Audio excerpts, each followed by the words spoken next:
Hello friends, welcome to Misty Moon Designs. My name's Louisa. Today I'm so excited because I'm going to be showing you how to make a full jewelry set that absolutely sparkles with personality. And we're going to be using the beads that came in Didi's Deluxe Bead box for the month of September. Now if you're not familiar with that box, I'll leave some information down below in the description section of this video, along with a link to the website and a coupon code in case you're interested. And by the way, if you don't have the beads, you can still make this jewelry set. You're just going to have to find similar beads, and I will leave a list of all the materials down below in the description section of this video, along with some timestamps as well in case you want to skip forward to any portion of the video. And don't forget that I always model my jewelry at the end of my tutorials, so please stick around for that.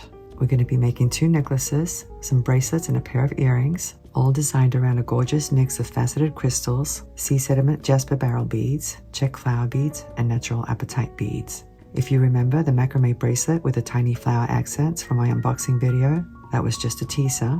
Now you're going to get to see the entire collection come together. This set is all about vibrant colors, textures, and playful details that flow beautifully from one piece to the next. Whether you're a beginner or advanced, hopefully you'll enjoy today's tutorial. I'm going to show you step by step how these designs came to life, and I can't wait to show you how to make them, so let's dive right in.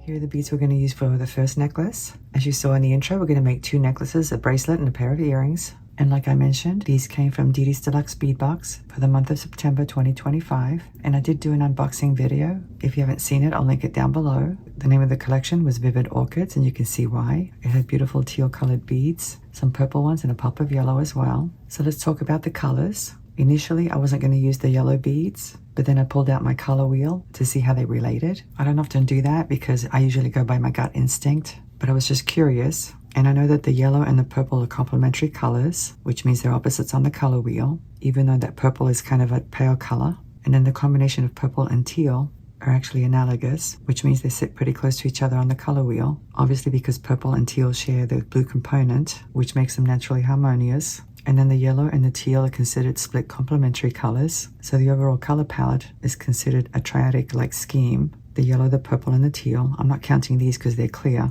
pretty much. And I know that's getting a little too technical, but I wanted to go over the colors with you so that you can understand a little bit about why they put this palette together, which I think is actually very stunning. But anyway, once I looked at the color wheel, I decided to go ahead and use those yellow beads because they're so pretty. I mean, look at the luster on them. And as you can see, I have these 3 hexagon-shaped components. I'm going to work them into my bead pad, and they're going to serve as an accent. And I think I'm going to connect them on the side of the necklace. I'll be using some jump rings, and I'll show you that later on.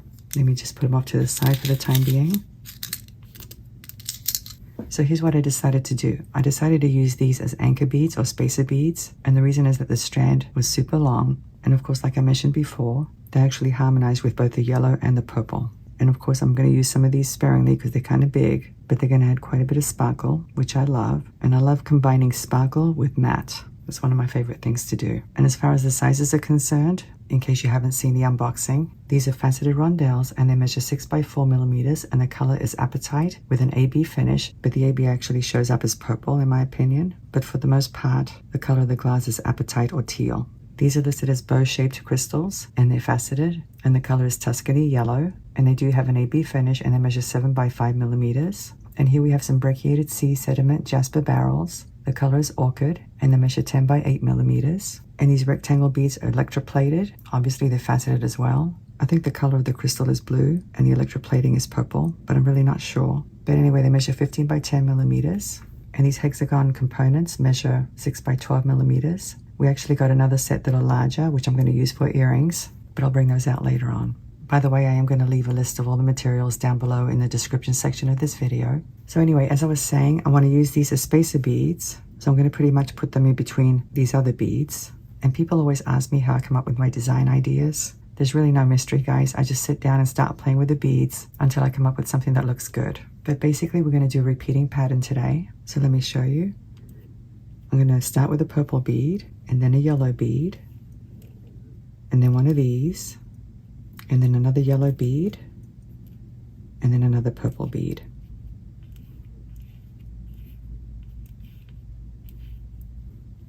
Actually, let me space them out a little bit so I can place the teal beads in between. So let me go ahead and do that. And that's basically my pattern. I'm going to repeat the exact same sequence about 4 times, and then I'm going to do a 5th one, but instead of using this crystal, I'm going to use these 3 components. So let me show you. I'm simply going to link them together like this. Let me just move these over. And that's basically how I'm going to do the 5th one. It's actually very simple. Now for the longer necklace, I'm actually going to do the same thing, but instead of having 3 components like that, I'm going to have 2, and then the center one's going to be this one right here. That's actually a link because it has 2 holes. And that necklace is going to actually be about 28 inches long, which means that you can just slip it over your head. So I'm not going to bother with the clasp, but the shorter one I am going to do a clasp. And like I said, I'm going to link these together with jump rings. But the first thing I'm going to do is to create some beaded components. And if you're new to this and you haven't perfected that technique, you're going to be a professional by the time you get done, because we're going to do tons and tons of beaded components. And I know it can be tedious for some people, but for me it's actually quite relaxing. I'll either put some music on or a podcast and use it as a relaxing therapeutic session. Now I know many of you already know how to do simple loops, but I'm going to show you anyway because I want to show the beginners. I'm going to show you how to create them and then how to link the components. So let me remove some of these beads, because if I have too much on my table, my camera doesn't focus. Let's go ahead and mount this one on wire first. Obviously you're going to need a piece that accommodates the bead as well as the loops. And by the way, I'm using 22 gauge wire today, and this one's in a gold color, as you can see. So I've cut myself a piece. This one measures about 1.25 inches. I'm going to grab it with these pliers. These are called tapered flat nose pliers, and that's because the tips are very narrow, as you can see. I'm going to grab it at about, I would say 3/8 of an inch down, something like that. Bend it. Using round nose pliers, I'm going to grab the end, making sure that it's flush with my barrels, and I'm going to form a loop. You want to make sure your loop is closed, and you want to make sure that it's centered. Sometimes I like to flatten it to make sure it's nice and closed. I'm sliding the bead on, and now I'm going to grab the wire right above the bead, leaving a little bit of space so that I can bend it. I'm going to cut off the excess, leaving 3/8 of an inch. Grab the end and form another loop.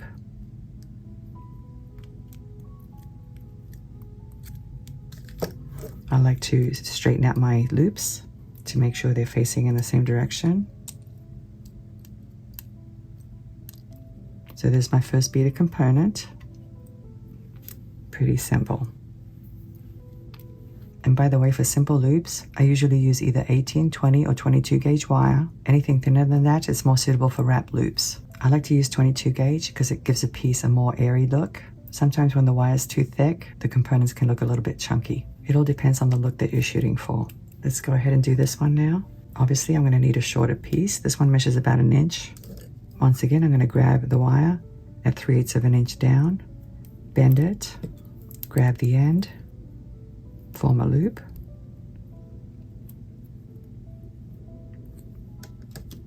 Let me flatten it. Slide my bead on. Grab the wire again, bend it, cut off the excess, leaving 3/8 of an inch. Grab the end and form another loop. Let me straighten out my loops.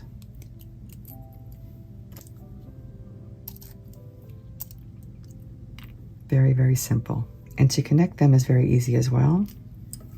I'm going to open up this loop, slide the next component in, and close it. So now I have 2 beaded components connected.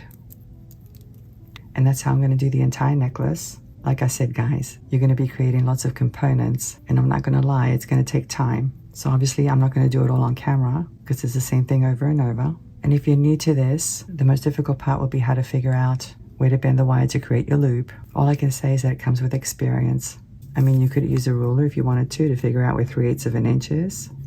And then of course you're going to have to figure out where to be on your round nose pliers. Another thing to consider are the size of your loops. Some people prefer larger loops and others prefer smaller loops. But let me go ahead and give you another little tip that might help those that are new to this. I use aluminum wire a lot, and I use it to create my prototypes because I don't like to use regular craft wire in case I make a mistake and I have to pull it apart. Plus using aluminum wire actually saves my cutters. It's not so hard on the cutters. But I'm going to use it to give you this little tip. I'm going to cut myself a little piece. So here's how to figure out where to be on your pliers. Actually, let's do this first. We're going to mark our pliers, and I'm going to use a Sharpie.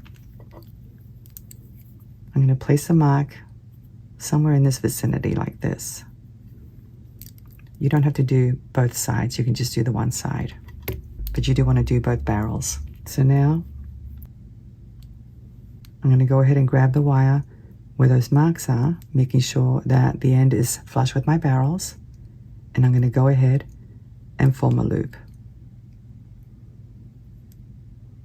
Now notice that I didn't bend my wire. Of course, normally you would do that when you're creating beaded components, but I did a P shape because at this point I'm not concerned with the loop being centered on my wire. I'm going to go ahead and place a mark right where the tip of the wire is. Let me see if I can do it this way.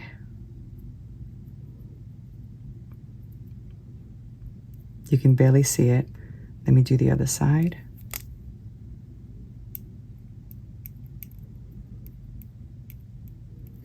I should have probably used silver colored wire. And now what I'm going to do is unwind it and flatten it out the best way I can. And since this is aluminum wire, it's easy to do.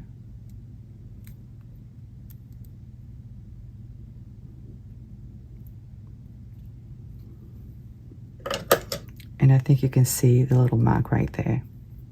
I'm not sure if the camera's picking it up, but hopefully you can see it.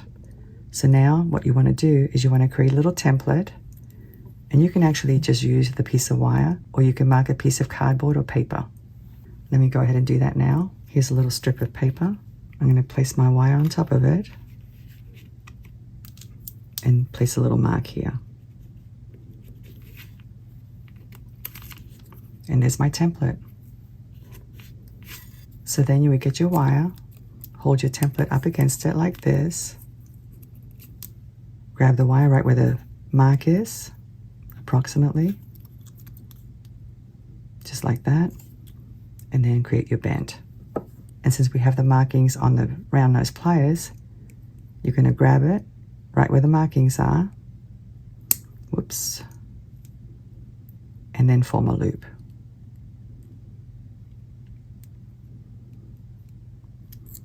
And there's my nice round loop. So that's one way to do it. Of course, it's going to be tedious to have to do that over and over, but eventually you'll get the hang of it and you should be able to eyeball exactly where you need to create your bend. And let me show you just how accurate I was. If you'll notice on my ruler, the little mark is actually at 3/8 of an inch. And that's because I've been doing this for many, many years, and I've done thousands and thousands of loops. But anyway, the more you do it, the easier it gets. And then it'll just be automatic without even thinking about it. So anyway, I thought I would go over that with you. I have done it before in my previous videos, but since today's tutorial is going to be kind of easy and I'm not going to create all the beaded components on camera, I thought I would throw that in. So anyway, let me keep going with this necklace, and I'll probably make the other one as well since it's going to have the same bead pattern. But I do want to give you another tip when I come back about the orientation of the loops and how they connect, especially on the longer one that doesn't have a clasp. So I'll see you in a few moments. Okay, I'm back. And as you can see, I completed my beaded components and connected them. I also connected these 3 hexagon-shaped components. I used 4mm jump rings. And right now, the necklace measures about 23¼ inches. But by the time I add the clasp, it'll probably be 23½. And I'm not going to use jump rings to connect the clasp. I'm just going to connect them directly to the loop of this beaded component. And I think I will add an extended chain to the other side. And we'll do that in just a few moments. I want to talk to you about the orientation of these loops because it's important. Obviously, you want these hexagon components to sit flat on your chest, You don't want them sideways. And in order to achieve that, you have to make sure that the loops of these components, especially this one, is going to connect properly to the hexagon shapes, which it is because I'm using jump rings. So the way I do it, guys, I try to figure out which loops are vertical or perpendicular to the mat and which ones are horizontal or parallel to the mat. Obviously, this jump ring is vertical because the components are parallel or horizontal to the mat. So this one's going to be horizontal, vertical, horizontal, vertical, horizontal, vertical, horizontal, vertical, horizontal, vertical, horizontal, vertical. So basically all of the teal colored beads are vertical. And this is an important detail because you want to start and end with the same orientation. And at the same time, you want to make sure these components sit flat on your chest. So let me show you. As you can see, both of these components are vertical or perpendicular to the mat, and that's what you want. In other words, you wouldn't want this component to be vertical or perpendicular to the mat, and then at this end, you wouldn't want to have one that's horizontal or parallel to the mat. I know that's common sense, but if you're working with beads that are very similar in size, you really do need to check that. In this case, it was easy because I already knew the teal beads are all vertical. I hope that makes sense and I'm not confusing anybody. I know most of you already know it, especially if you've been doing jewelry for a while, but if you're a beginner, you may not realize that. Let me just move it this way. Another thing that I had to figure out is where to insert these hexagon components. I decided to put them on the side like this. And the other thing I had to consider was the length of that section. So the length of that section is almost the same length as this section here, from this bead to this bead. It's not exactly the same, but it's almost the same. So I couldn't use just 2 and I couldn't use just 4 because it would kind of disrupt the bead pattern a little bit. By doing it like this, as you can see, the beads sit pretty much symmetrically across from each other. So that's basically what I wanted to point out because I think it's important. And if you want to take a screenshot of the bead pattern, now's a good time to do it. I know it's not quite fitting within the frame of the camera, but hopefully you can at least capture the bead pattern so that when you go to create your own, you'll know how to do it. And I do want to mention one more thing, because this actually happened to me. As I was connecting everything, one bead came loose, and that's because the loop wasn't quite closed. So that's something you should be very strict about and make sure you check all of them. And before I give this away or sell it, I'm definitely going to do that. I'm going to check all the loops to make sure they're all closed. Sometimes when I'm doing things in a hurry, I may not be as strict, but it is a very important thing to remember, especially if you're thinking about giving it away. So now we're going to attach the clasp. Here's my clasp, and I have an extended chain. It measures about 2 inches in length. I do want to embellish it. So here I have one of the teal beads, or the apatite colored beads, the same ones that I used on the necklace. And I also have this very cute little bellflower. It's resin and it came in the box. And I actually used these for a bracelet that I made when I did the unboxing. I did the unboxing first and then I made a bracelet. So I thought I would use the same kind of flower for the necklace. And these are very tough ball head pins, so I could very easily just do a simple loop, but I am going to do a wrap loop. So I'm going to grab the pin with my round nose pliers like this, bend it, reposition my pliers, wrap the tail around the nose of the pliers, flip the pliers around, wrap to the back, and let me open up that loop a little bit, slide my chain into it,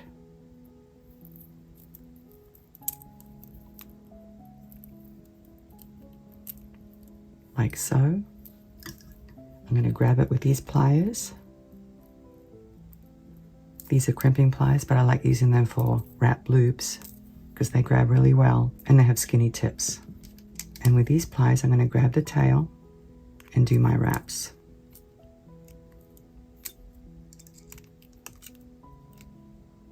I'm just going to do 2. Let me snip off the excess.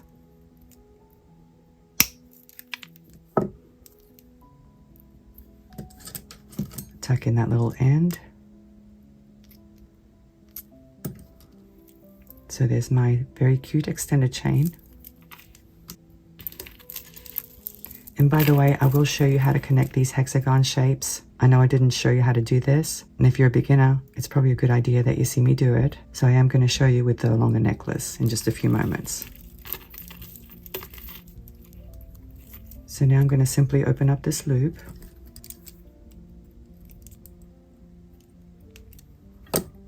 Slide my extended chain into it, like that, and close it. So you're not only just closing it, but you're also pushing the end of that loop towards the other side to make sure that it's completely closed. So that's done. And now I'm going to open up this loop.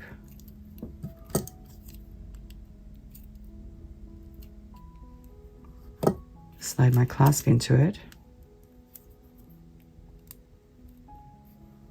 And close it up.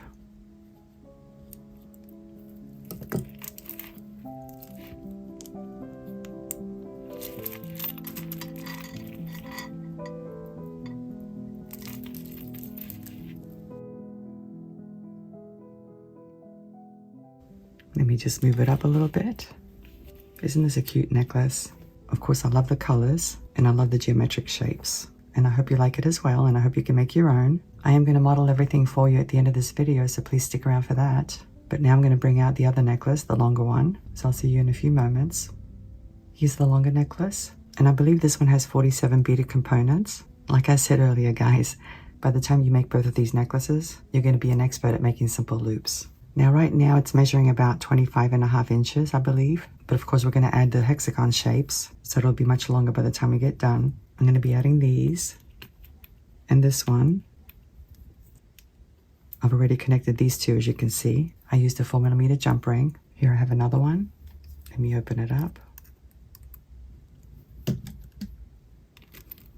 I'm going to slide it through the hole of this component because it has two holes, as you can see. It's a little bit difficult to see because the resin is clear. And now I'm going to slide this one into the jump ring as well and close it up.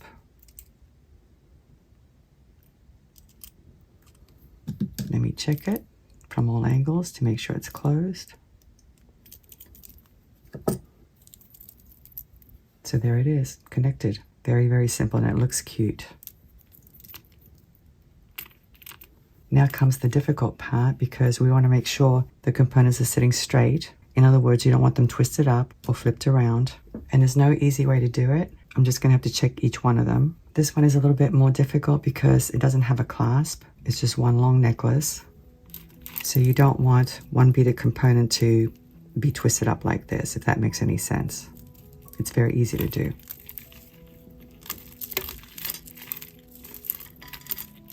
So once again, we want to use the same method that I explained earlier, but in this case, the teal beads or the apatite colored beads are going to sit horizontally. And the reason is that I'm going to be connecting a jump ring to this component, and the jump ring will be vertical.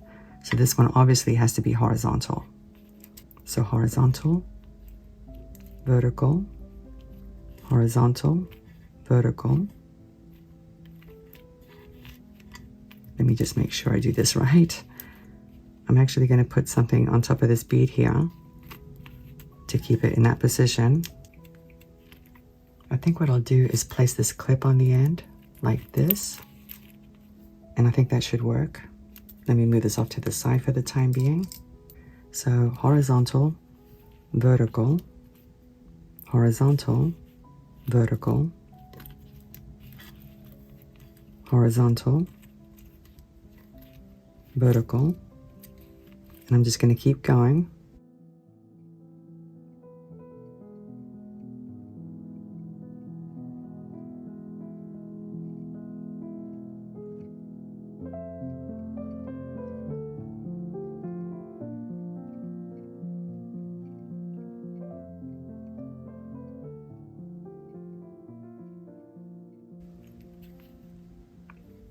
Okay, I went through each component. And this is the way this one needs to lay. I know it's tedious to do that, but if you don't do that, your necklace isn't going to sit properly. It's going to keep wanting to flip around. I'm sure you've experienced that. So here are my hexagon shapes. I've already opened up a 4mm jump ring. Let me do it this way to make sure I get it right.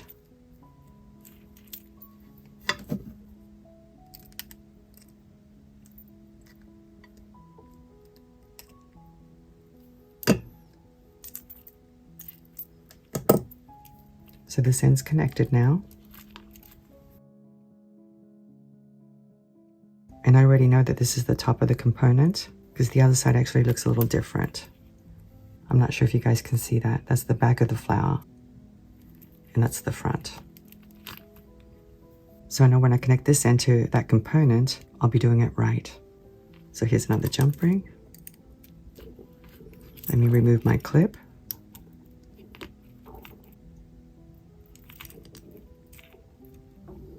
Close up my jump ring.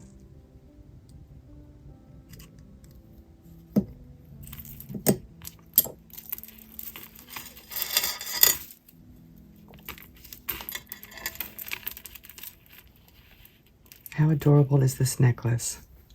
I think it's super cute. It's really difficult to fit everything within the frame of the camera, as always, but I think you get the idea. And what's so nice about this necklace, because it's so long, you just slip it over your head, you don't need a clasp. And it looks super cute with the other one layered on top, which again, I'm going to show you at the end of this video. So now let me get the bracelet. So here's the bracelet. It measures slightly under 7 inches, and that's not including the extended chain, obviously. And by the way, I did measure the longer necklace just now when I went off camera, and it measures about 27 inches in case you're interested. Of course, a lot of it depends on the size of your loops, guys, okay? So if you make big loops, you're going to get a different measurement. But anyways, you can see I used the apatite colored beads, the rondelles. I also used that rectangular crystal, but these floral beads came from the designer strand that was included in the box. I think they measured 10 millimeters across. And I did the same thing with the extended chain. I embellished it with one of the rondelles and the little flower bead. I think it's super adorable. And since we're looking at bracelets, I might as well show you the one that I made when I made the unboxing video. Here it is. I did some macrame, as you can see. And I used a different color for the closure. And the knots are square knots. And again, if you want to learn how to make that, you can just go visit that video. I made another one, this one here. I couldn't resist these beautiful rice-shaped beads. They're faceted natural apatite beads. And the color is absolutely gorgeous. Look at that. I used one of the barrel beads here and 2 of the rondelles, the crystal rondelles. And these spacer beads came in the designer strand as well. And of course, I did the same kind of closure that I did with this one. And I added these magenta colored beads to embellish it. And of course, since the beads all came from the same box, they coordinate beautifully. Now I didn't do square knots on this one, as you can see. I simply strung the beads onto some nylon cord, and I used 0.8 millimeter nylon cord for both of these. And I am going to model all 3 at the end of this video, along with the necklaces. But before I do, we're going to make some earrings. So let me get the materials for that. Here are the materials for the earrings. Now the box included these beautiful earrings already made, but I separated the bottom part from the post, and then I put it inside this other larger hexagon shape. This one measures 15 millimeters across, and this one 20 millimeters. And here I have a piece of 22 gauge wire. It's about 3 inches long approximately, because I'm going to do some wrap loops on this bead, as you can see, just like I did on this one. So let's do that first. I'm going to grab the wire about 1/3 of the way down, something like that. Bend it, reposition my pliers, wrap the tail around the nose of the pliers, flip the pliers around, continue to wrap to the back. Let me open up this loop. I need to separate the post part of the earring from the bottom part. Let me see where the cut is. I think it's right here.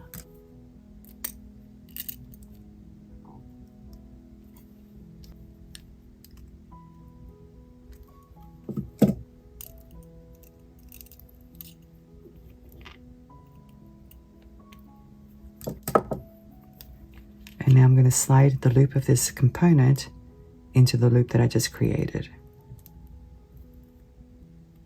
Just like that.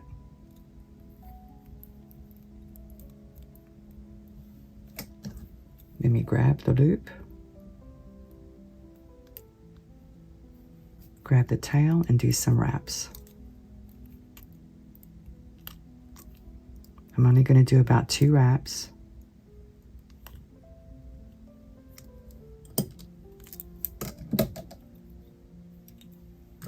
Cut off the excess wire.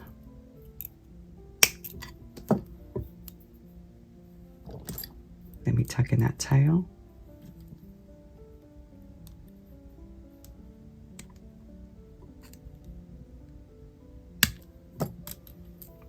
So that part's done. And now I'm going to slide this bead on like that. Grab the wire right above the bead. And I want my loops perpendicular, and I'll explain why in just a few moments.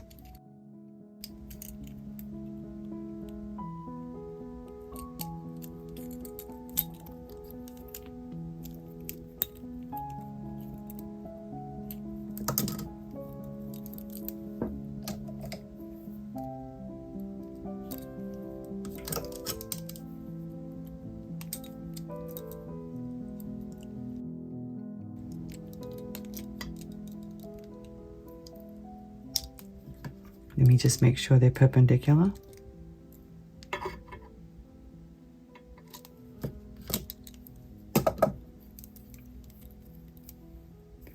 Snip off the excess wire. Tuck in that little end.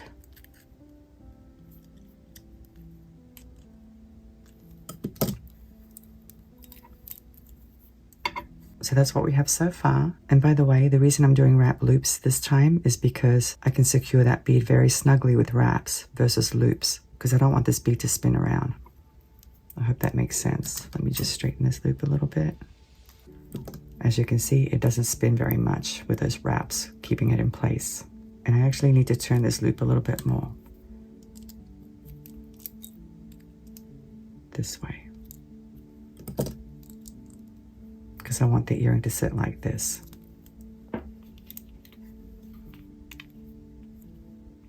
So now I'm going to use this jump ring to connect the bottom part of the earring.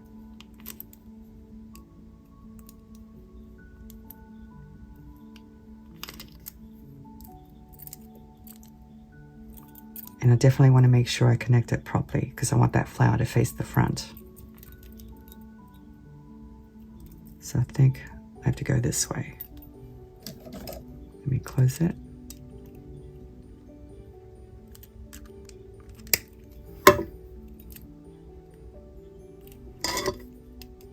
Boy, these jump rings are really tough, which is good. Let me double check. As you can see, the flower's facing the front. That's what you want. So now we have a cute pair of earrings to go along with the ensemble. I'm really happy with how everything turned out. So now I'm going to arrange my jewelry on the table so you can see the whole ensemble. So here's everything. 2 beautiful necklaces, 3 bracelets, and a pair of earrings. And tell me that's not cute. Like I said, I love the colors. I love the pop of yellow. I like how everything coordinates. And that's all thanks to Didi's Deluxe Bead Box. They actually did the hard part. Selecting the colors and the beads, in my opinion, is the most difficult part. And when it's done properly, like they do every single time, it makes my job easy as a designer. So anyway, guys, I hope I've given you some ideas. I hope I've inspired you, and I hope you can make your own set. As always, I'm going to go ahead and model these pieces for you. Thank you so much for watching. I'm looking forward to seeing you again. Have a great day, and I'll see you next time. Bye.